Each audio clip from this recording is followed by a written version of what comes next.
PM ശ്രീയിൽ വലിയ കള്ളങ്ങൾ പറഞ്ഞുകൊണ്ട് പിടിച്ചു നിൽക്കാൻ ശ്രമിക്കുകയായിരുന്നു നമ്മുടെ പ്രിയപ്പെട്ട മുഖ്യമന്ത്രിയായിട്ടുള്ള സതീശൻ.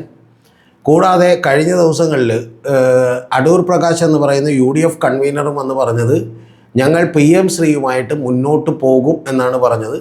അതിൻ്റെ കാരണം അദ്ദേഹം പറഞ്ഞത് ഇനി LDF ഗവൺമെൻറ് ഒപ്പിട്ട് പോയി, ഇനി പിന്മാറാതെ വേറെ പിന്മാറാൻ കഴിയില്ല ഒരു കാരണവശാലും, അതുകൊണ്ട് മുന്നോട്ട് പോയേ കഴിയൂ എന്നുള്ളതാണ് പറഞ്ഞത്. അപ്പോൾ അത് പറഞ്ഞതിൻ്റെ തൊട്ടടുത്ത മണിക്കൂറുകളിൽ തന്നെ തൊട്ടടുത്ത ദിവസം തന്നെ നമ്മുടെ കുഞ്ഞാലിക്കുട്ടി സാഹിബും അതുപോലെ തന്നെ മുസ്ലിം ലീഗിൻ്റെ നേതാക്കന്മാരുമൊക്കെ വലിയ രോഷപ്രകടനം നടത്തി. കാരണം അവർക്ക് പിടിച്ചു നിൽക്കാൻ പറ്റിയില്ല. അത് അവരുടെ അണികളിൽ നിന്നൊക്കെ വലിയ തലവേദന ഉണ്ടായി. കാരണം പാർട്ടിക്ക് തന്നെ വലിയ പ്രശ്നമാകുമെന്ന് മനസ്സിലായപ്പോൾ കുഞ്ഞാലിക്കുട്ടി സാഹിബ് വന്നിട്ട് പറഞ്ഞത് അങ്ങനെ ഞങ്ങൾ ഒരു തീരുമാനവും എടുത്തിട്ടില്ല, കാരണം UDFൻ്റെ യോഗത്തിൽ ഇതുമായി ബന്ധപ്പെട്ടിട്ടുള്ള ഒരു ചർച്ചയും നടന്നിട്ടില്ല എന്നുള്ളത് പറഞ്ഞു. അപ്പോൾ നമ്മുടെ എന്നെയൊക്കെ നാണിപ്പിക്കുന്ന രീതിയിൽ യഥാർത്ഥത്തിൽ നമ്മുടെ തിരുത്തലേട്ടൻ അഖിൽ മാരാരെ പോലും നാണിപ്പിക്കുന്ന രീതിയിൽ തൊട്ടടുത്ത മണിക്കൂറുകളിൽ തന്നെ നമ്മുടെ അടൂർ പ്രകാശ് വരികയും അദ്ദേഹം ഞാനങ്ങനെ പറഞ്ഞിട്ടില്ല, ഇതിൽ ഒരു തീരുമാനവും എടുത്തിട്ടില്ല, UDFൽ ഒരു ചർച്ചയും ഉണ്ടായിട്ടില്ല എന്ന് പറഞ്ഞ് പുള്ളി മലക്കം മറിയുന്നത് നമ്മൾ കണ്ടു. പിന്നെ പുള്ളിക്ക് അതൊക്കെ ശീലമുള്ളൊരു കാര്യമാണ്, അതുകൊണ്ട് പുള്ളി ഉടനെ തന്നെ മലക്കം മറിഞ്ഞു എന്നുള്ളതിൽ നമുക്ക് അഭിമാനിക്കാം. ഇതിനേക്കാളൊക്കെ പ്രധാനപ്പെട്ടൊരു കാര്യം എന്ന് പറയുന്നത് ഇവർ നടത്തിക്കൊണ്ടിരിക്കുന്ന പ്രസ്താവനകൾ കേട്ട് നമ്മൾ എന്താണ് ഇവർ കാണിച്ചുകൊണ്ടിരിക്കുന്നതെന്നാണ് മനസ്സിലാകാത്തത്. കാരണം ഈ കഴിഞ്ഞ ദിവസങ്ങളിൽ നമ്മുടെ ഉന്നത വിദ്യാഭ്യാസ വകുപ്പ് മന്ത്രിയായിട്ടുള്ള റോജി M ജോണിനോട് ചോദിക്കുമ്പോൾ അദ്ദേഹം പറയുന്നൊരു വാചകം എന്ന് പറയുന്നത് ഇതിങ്ങനെ പിന്മാറാൻ കഴിയും PM ശ്രീയിൽ നിന്ന് ഞങ്ങൾക്ക് അറിയാൻ പാടില്ലായിരുന്നു, ഇന്നലെയാണ് അറിഞ്ഞത് എന്നുള്ളതാണ്. ഇന്നലെയാണ് അറിഞ്ഞത് എന്ന് പറയാനായിട്ടൊരു പ്രത്യേകമായിട്ടുള്ള സംഭവം ഉണ്ടായി. അത് നമ്മുടെ P അബ്ദുൾ വഹാബ് എന്ന് പറയുന്ന MP രാജ്യസഭയിൽ എഴുതി കൊടുത്തൊരു ചോദ്യത്തിന് മറുപടി ചോദിച്ചു. അതായത് PM ശ്രീയിൽ നിന്ന് പിന്മാറാൻ കഴിയുമോ എന്നാണ് ചോദിച്ചത്. അതിനു മുമ്പ് ജെബി മേത്തർ കൃത്യമായി ചോദിച്ചിരുന്നു ഇതിന് പണം കിട്ടിയോന്ന്. അപ്പോൾ ഇതുമായി ബന്ധപ്പെട്ട് പണം കിട്ടിയിട്ടില്ല, PM ശ്രീ കേരളത്തിൽ നടപ്പിലാക്കിയിട്ടില്ല എന്ന് പറയുന്ന മറുപടി അവർ കൊടുത്തിരുന്നു. രണ്ടാമത്തത് ഈ അബ്ദുൾ വഹാബ് കൂടി ഒരു ചോദ്യം ചോദിച്ചു. ഈ ചോദ്യങ്ങൾ എന്താണ് ചോദിക്കുന്നത് നിങ്ങൾക്ക് വലിയൊരു വിരോധാഭാസം തോന്നാം ഈ ചോദ്യങ്ങളിൽ. അതെന്തുകൊണ്ടാണെന്ന് ഞാൻ പറയാം നിങ്ങളോട്. അപ്പോൾ അദ്ദേഹം ചോദിച്ചത് PM ശ്രീയിൽ നിന്ന് പിന്മാറാനുള്ള ഓപ്ഷൻ ഉണ്ടോ എന്നാണ് ചോദിച്ചത്. യഥാർത്ഥത്തിൽ വളരെ ക്ലാരിറ്റിയോടുകൂടി കേന്ദ്രത്തിൻ്റെ വിദ്യാഭ്യാസ സഹമന്ത്രിയായിട്ടുള്ള ജയന്ത് ചൗധരി മറുപടി കൊടുത്തേക്കുന്നത് അങ്ങനെ നിങ്ങൾക്ക് വേണമെങ്കിൽ ഒപ്പിട്ട് ഇതിൽ പങ്കാളികളാകാം, ഇനി ഒപ്പിട്ടാൽ പോലും കുറച്ച് കഴിയുമ്പോൾ വേണമെങ്കിൽ നിങ്ങൾക്ക് പിന്മാറാം, അങ്ങനെ പിന്മാറിയാൽ പോലും ആകെ നിങ്ങൾക്ക് ഉണ്ടാകാൻ പോകുന്ന പ്രശ്നം ഇതുമായി ബന്ധപ്പെട്ട പണം ലഭിക്കില്ല എന്നുള്ളത് മാത്രമാണ്. അല്ലാതെ പിന്മാറിയ മുഖ്യമന്ത്രിയെയോ അല്ലെങ്കിൽ മന്ത്രിമാരെയോ ഒന്നും പിടിച്ച് ജയിലിലടക്കുകയോ അല്ലെങ്കിൽ മാസാമാസം കോടിക്കണക്കിന് രൂപ കോമ്പൻസേഷൻ കൊടുക്കുകയോ ഒന്നും ചെയ്യേണ്ട ആവശ്യമില്ല എന്നുള്ളത് വളരെ ലളിതമായി, ഞാൻ ഈ പറഞ്ഞത്ര വിശദീകരിച്ചില്ല, പക്ഷേ എങ്കിലും ഇത് പിന്മാറാൻ കഴിയും എന്നുള്ളത് വളരെ കൃത്യമായി കേന്ദ്ര ഗവൺമെൻറ് പറഞ്ഞിരിക്കുന്നു. എന്ന് പറഞ്ഞാൽ നമ്മുടെ മുഖ്യമന്ത്രി VD സതീശൻ മുതൽ യഥാർത്ഥത്തിൽ ഇത്തരത്തിലുള്ള എല്ലാ മന്ത്രിമാരും പറഞ്ഞുകൊണ്ടിരുന്നത് കള്ളമാണ് എന്നുള്ളത് മനസ്സിലായിരിക്കുന്നു. KM ഷാജിയോട് ചോദിച്ചപ്പോൾ KM ഷാജി പറഞ്ഞുകൊണ്ടിരിക്കുന്ന ഒരു കാര്യം ഞാനിതൊന്നും അറിഞ്ഞിട്ടില്ല എന്നുള്ളതാണ്. കാരണം പുള്ളി ഇതൊന്നും നോക്കാനുള്ള തിരക്കില്ല, പുള്ളി അറബിക്കടൽ അന്വേഷിച്ച് നടക്കുകയായിരുന്നു PM ശ്രീ എഴുതിയാൽ, അത് ഇതുവരെ കണ്ടുകിട്ടിയിട്ടില്ല എന്നുള്ളതാണ് നമുക്ക് മനസ്സിലാക്കുന്നത്. ഇനി ഏറ്റവും വലിയ തമാശ എന്ന് പറയുന്നത് റോജി M ജോൺ പറയുന്നത് ഞാനിപ്പോഴാണ് ഇത് അറിയുന്നതെന്നാണ്. എന്ന് പറഞ്ഞാൽ ഇവർ PM ശ്രീയെക്കുറിച്ച് പഠിക്കുകയോ കാര്യങ്ങൾ കൃത്യമായി മനസ്സിലാക്കുകയോ ഒന്നും ചെയ്തിട്ടില്ല. പ്രതിപക്ഷത്തിരുന്നപ്പോഴും വെറുതെ വായിട്ടടിച്ചാണ്, ഭരണപക്ഷത്തേക്ക് വന്നിട്ടും ഇതിന് വേറെ വ്യത്യാസമൊന്നുമില്ല. ഇങ്ങനെ പഠിച്ചെന്തെങ്കിലുമൊക്കെ അറിയണമെന്നുണ്ടെങ്കിൽ വേണമെങ്കിൽ എന്നെയൊക്കെ ഏൽപ്പിക്കുക എന്നുള്ളതാണ് എനിക്ക് വളരെ വിനയത്തോടെ പറയാനുള്ളത്. ഇനി ഇതിനെയും ഞെട്ടിപ്പിക്കുന്ന മറ്റൊരു അഭിപ്രായം കൂടി വന്നു. ആ അഭിപ്രായം എന്താണെന്ന് വെച്ചിട്ടുണ്ടെങ്കിൽ നമ്മുടെ രമേശ് ചെന്നിത്തല ആഭ്യന്തര വകുപ്പ് മന്ത്രിയുടേതാണ്. പുള്ളി ഇപ്പോഴും പറയുന്നത്, പുള്ളിക്ക് ഇന്ന് നേരെ വെളുത്തിട്ടില്ല, പുള്ളി ഇപ്പോഴും പറഞ്ഞുകൊണ്ടിരിക്കുന്നത് ഇത് LDF ഗവൺമെൻറ് ഒപ്പിട്ടതല്ലേ, അതുകൊണ്ട് ഞങ്ങൾ എന്ത് ചെയ്യും, ഞങ്ങൾ തുടരേണ്ടി വരും എന്നുള്ളതാണ്, വേറെ നിവൃത്തിയൊന്നുമില്ല എന്നുള്ളതാണ് ഇപ്പോഴും പുള്ളി പറഞ്ഞുകൊണ്ടിരിക്കുന്നത്. ഇങ്ങനെയുള്ള ചില തമാശകൾക്കിടയിൽ മറ്റൊരു പ്രധാനപ്പെട്ട കാര്യവും കൂടി ഉള്ളത്, രാഹുൽ ഗാന്ധി ഒരു വലിയ പോരാട്ടത്തിലാണ് എന്നുള്ളത് കൂടി പ്രിയപ്പെട്ട കോൺഗ്രസ്സുകാർ മനസ്സിലാക്കണം. ആ രാഹുൽ ഗാന്ധിയുടെ കഴിഞ്ഞ തവണത്തെ അതിഗംഭീരമായിട്ടുള്ള ഒരു പ്രസംഗമുണ്ട്. ആ പ്രസംഗം ലോക്സഭയിൽ നടത്തിയിട്ടുള്ള പ്രസംഗമാണ്. അത് അദ്ദേഹത്തിൻ്റെ സോഷ്യൽ മീഡിയ പോസ്റ്റുകളിലൊക്കെ തന്നെ ഇട്ടിട്ടുണ്ട്. അതിൻ്റെ ക്രക്സ് മാത്രമേ ഞാൻ നിങ്ങളോട് പറയുന്നുള്ളൂ. അതിൽ കുറേ യങ് ഗേൾസുമായി അദ്ദേഹം നടത്തിയിട്ടുള്ള ഒരു കോൺവെർസേഷനെ കുറിച്ചാണ് അദ്ദേഹം പറയുന്നത്. ആ കോൺവെർസേഷനിൽ അദ്ദേഹം പറയുന്നത് സ്റ്റുഡൻ്റ് ആരാണ് എന്നുള്ളതിനെക്കുറിച്ചാണ്.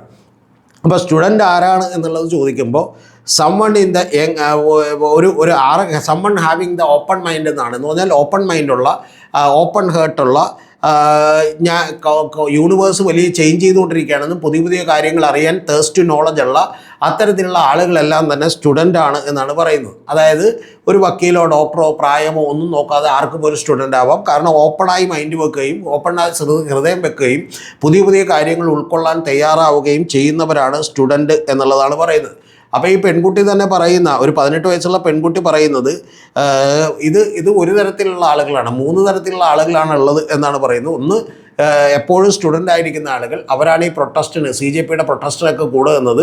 അത് പ്രായഭേദമൊന്നുമില്ല, പക്ഷെ എപ്പോഴും കൂടുതൽ കാര്യങ്ങൾ പഠിക്കാനും മറ്റുള്ളവരെ കേൾക്കാനും ലിസൺ ചെയ്യാനും ഒക്കെ താല്പര്യമുള്ളവർ എന്നുള്ളതാണ്. അതേസമയം മറ്റ് ചില ആളുകളുണ്ട്, അവർ വിചാരിക്കുന്നത് ഞങ്ങൾക്കെല്ലാം അറിയാം എന്നുള്ളതാണ്.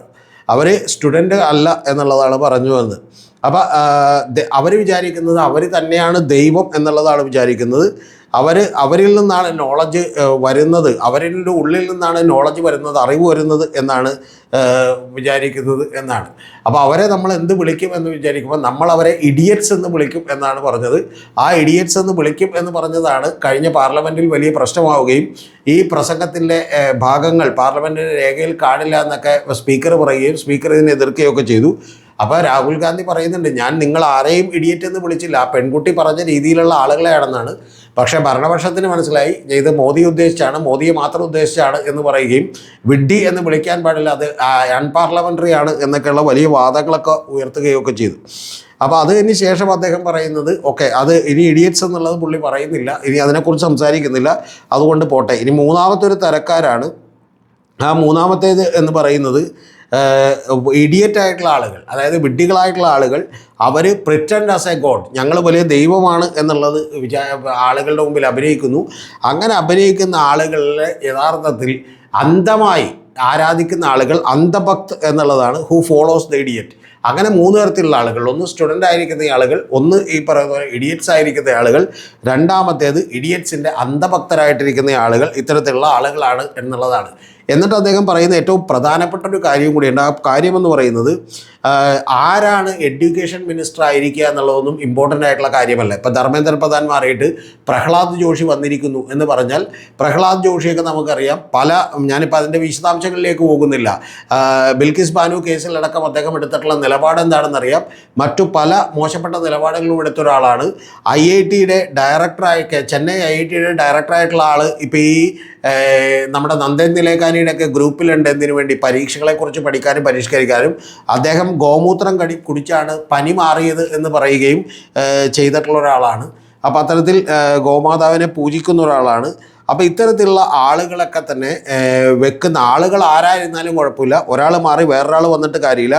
കാരണം ഇന്ത്യൻ എഡ്യൂക്കേഷൻ നിയന്ത്രിച്ചുകൊണ്ടിരിക്കുന്നത് RSS ആണെന്നും വലിയ പ്രശ്നമെന്ന് പറയുന്ന RSS ആണെന്നും ഓഫീസർ ഓൺ സ്പെഷ്യൽ ഡ്യൂട്ടി എന്ന് പറയുന്നത് തീരുമാനിക്കപ്പെടുന്ന RSSകാരാണെന്നും ആ RSSകാരുടെ താല്പര്യത്തിനനുസരിച്ച് മാത്രമാണ് ഇത് നടക്കുന്നത് എന്നുള്ളതാണ് പറയുന്നത്. അതുകൊണ്ട് തീർച്ചയായിട്ടും ഇതാണ് ഏറ്റവും വലിയ പ്രശ്നം. ഇപ്പം തന്നെ യൂണിവേഴ്സിറ്റികളിൽ എല്ലാ ചാൻസലർമാരെ നിയമിക്കുന്നത് മുഴുവൻ RSS ആണെന്നും അതുകൊണ്ട് കേന്ദ്രമന്ത്രി ആരായിരുന്നാലും പ്രശ്നമില്ല എന്നുള്ളതും രാഹുൽ ഗാന്ധി പറഞ്ഞുകൊണ്ടിരിക്കുന്ന, വലിയ സമരം നടത്തിക്കൊണ്ടിരിക്കുന്ന സമയത്താണ് ഇവിടെ കള്ളം പറഞ്ഞുകൊണ്ട് BJPയുടെ PM ശ്രീ പദ്ധതി നടപ്പിലാക്കാനുള്ള വലിയ പരിശ്രമം, കഠിനമായ ശ്രമം ശബരിനാഥനെയും രാഹുൽ ഗാന്ധിയെ തള്ളിക്കൊണ്ട് നമ്മുടെ പ്രിയപ്പെട്ട സതീശൻ മേനോൻ മുഖ്യമന്ത്രിയും അതുപോലെ തന്നെ രമേശ് ചെന്നിത്തലയും അതുപോലെ അടൂർ പ്രകാശും KM ഷാജിയും ഒക്കെ നടത്തുന്നത് എന്നുള്ളത് എൻ്റെ പ്രിയപ്പെട്ട പ്രേക്ഷകർ മറന്നു പോകരുത്. അതുകൊണ്ട് ഇവർ യഥാർത്ഥത്തിൽ രാഹുൽ ഗാന്ധിയല്ല, ആരെയും ചതിച്ചുകൊണ്ട് ഇവർ ഏത് പാർട്ടിയിലാണ് എന്നുള്ളത് നമുക്ക് സംശയം തോന്നും. ഇവർ BJPയുടെ B ടീമല്ല, ശരിക്കും പറഞ്ഞിട്ടുണ്ടെങ്കിൽ BJPക്കുള്ളിൽ തന്നെയുള്ള ആളുകളായി മാറിയിരിക്കുന്നു എന്നുള്ളതാണ്. പക്ഷേ BJP പോലും അവരുടെ തന്ത്രത്തെ പൊളിച്ചു കളഞ്ഞു. കാരണം BJPയുടെ കേന്ദ്ര ഗവൺമെൻറ് തന്നെ പറയുന്നത് പിന്മാറണമെങ്കിൽ പിന്മാറാം, ഒരു കുഴപ്പമില്ലെന്നാണ്. പിന്നെ ഇവരെന്തിനാണ് ഇനി ഉപസമിതിനെ വെച്ചുകൊണ്ടിരിക്കുന്നത്? കാരണം പിന്മാറാൻ കഴിയുമോ എന്നാണ് ചിന്തിക്കണമെങ്കിൽ ഉപസമിതിയുടെ ആവശ്യമില്ല, ഞങ്ങൾ പിന്മാറുകയാണ്, ഇപ്പോൾ കേന്ദ്ര ഗവൺമെൻറ്റിൽ നിന്ന് കൃത്യമായിട്ടുള്ള മറുപടി കിട്ടിയെന്ന് പറഞ്ഞാൽ മതി. അതല്ല, ഇതിൻ്റെ ഉദ്ദേശം നടപ്പാക്കാനാണ്. അപ്പോൾ ഏത് സ്കൂൾ ഞങ്ങൾ തീരുമാനിക്കും, എവിടെ നടപ്പാക്കണമെന്ന് ഞങ്ങൾ തീരുമാനിക്കും, ഏത് കരിക്കുലം ഞങ്ങൾ തീരുമാനിക്കുമെന്നുള്ള ചപ്പടാച്ചികൾ അടിച്ചുകൊണ്ട് നടപ്പാക്കാനാണ് തീരുമാനിക്കുന്നതെങ്കിൽ ഈ ഉഡായിപ്പ് കേരളത്തിൽ ചിലവാവില്ല. യഥാർത്ഥത്തിൽ തെരഞ്ഞെടുപ്പിന് മുമ്പ് ഇത്തരത്തിലുള്ളൊരു കാര്യം ഉയർത്തിയത് ഒരൊറ്റ കാര്യത്തിന് വേണ്ടിയാണ്. അത് മുസ്ലിം വോട്ടുകളുടെ കൺസോളിഡേഷന് വേണ്ടിയും വർഗീയമായിട്ടുള്ള ചെരിതിരിവിന് വേണ്ടിയും അതുപയോഗിച്ചുകൊണ്ട് 2019 റിസൾട്ട് വീണ്ടും പുനഃസൃഷ്ടിക്കാനുമുള്ള ഒരു ശ്രമമാണ് നടന്നത്. അതിൽ അവർ ഏറെക്കുറെ വിജയിച്ചിരിക്കുന്നു. അതിനുള്ളൊരു ഉപകരണം മാത്രമായിരുന്നു PM ശ്രീ എന്നുള്ള നിലപാട് എന്ന് പറയുന്നത്.